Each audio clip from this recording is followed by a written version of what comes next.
अचानक कोरोना के बढ़ते मामलों को लेकर बहुत बड़ी खबर सामने आई है जिसने पूरे देश में हड़कंप मचा दिया है। क्या कोविड वापस आने वाला है?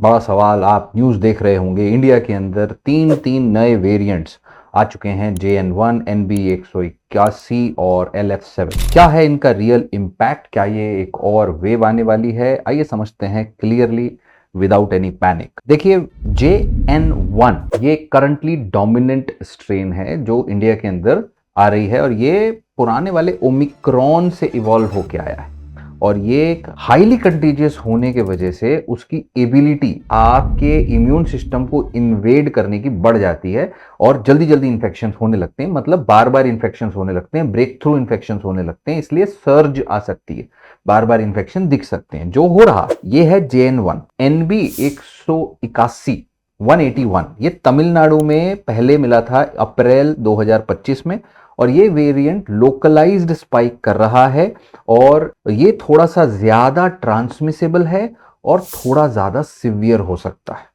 और LF7 गुजरात में मई 2025 में अभी आया है। ये अंडर इन्वेस्टिगेशन है क्योंकि इसके अंदर जो म्यूटेशन हुआ है इससे ये जल्दी जल्दी फैलेगा और पॉसिबली हो सकता है कि ये कुछ प्रकार के ट्रीटमेंट से भी रेजिस्टेंट हो जो पहले काम किए थे। सारी चीजों का इसीलिए रैपिड डिटेक्शन और जल्दी इलाज बहुत जरूरी। कैसे डिटेक्ट करेंगे? अगर आपको किसी भी प्रकार के सोर थ्रोट, आपको खांसी, आपको बलगम, बुखार, फटीग, मसल एक, headache, congestion, cold, nausea, fever, diarrhoea, ऐसी चीजें हो रही है तो आप अपना चेकअप करा सकते हैं। देखिए, पूरी दुनिया में ये वेरिएंट्स दिख रहे हैं। सिंगापुर के अंदर सिग्निफिकेंट सर्ज दिख रही है कोविड केसेस की, जिसमें एक हफ्ते के अंदर 11 से 14 हजार के आसपास केसेस, यानी 28% इंक्रीज हो रहा है अप्रैल और अर्ली मई के अंदर। और ये प्राइमरीली JN1 वेरिएंट है जिसके कई और सब लीनिएज है, LF7 और NB181, जो दोनों के दोनों केसेस आ रहे हैं। हांगकांग के अंदर जो है मई 4 से मई 10 के बीच में 1042 न्यू केसेस देखने को मिले, जिसमें 31 डेथ्स देखने को मिली। पॉजिटिव रेट्स जो है सांस की नली के इन्फेक्शन के डबल हो गए हैं एक ही हफ्ते के अंदर। इसका मतलब यह है कि ये जल्दी फैलता है।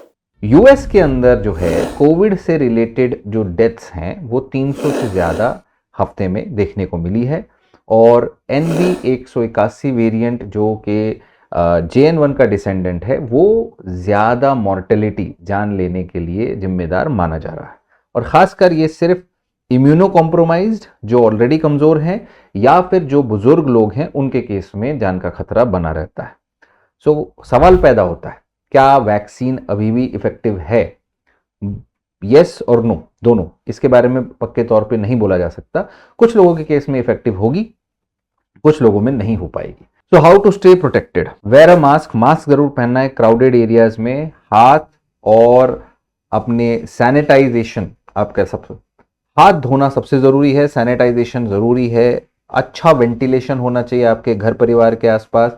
और अगर आपको दिक्कत हो रही है, बीमार हो रहे हैं, तो जल्दी से जल्दी टेस्ट कराएं।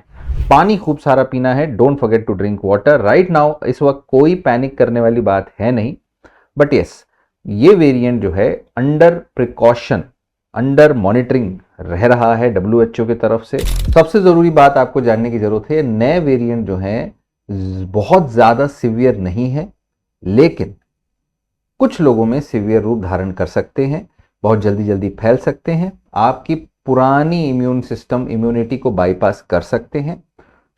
इस वीडियो को ज़्यादा से ज़्यादा शेयर करें, स्मार्टली अपने आप को प्रोटेक्ट और stay smart, stay safe, keep science over fear, stay connected. अगर कोई भी नया अपडेट आएगा तो हम आपको वो ज़रूर बताएंगे। तो इस चैनल को सब्सक्राइब करें और लाइक करें, कमेंट करके बताएं आपके एरिया में कोई केसेस डिटेक्ट हुए हैं या नहीं। Thank you.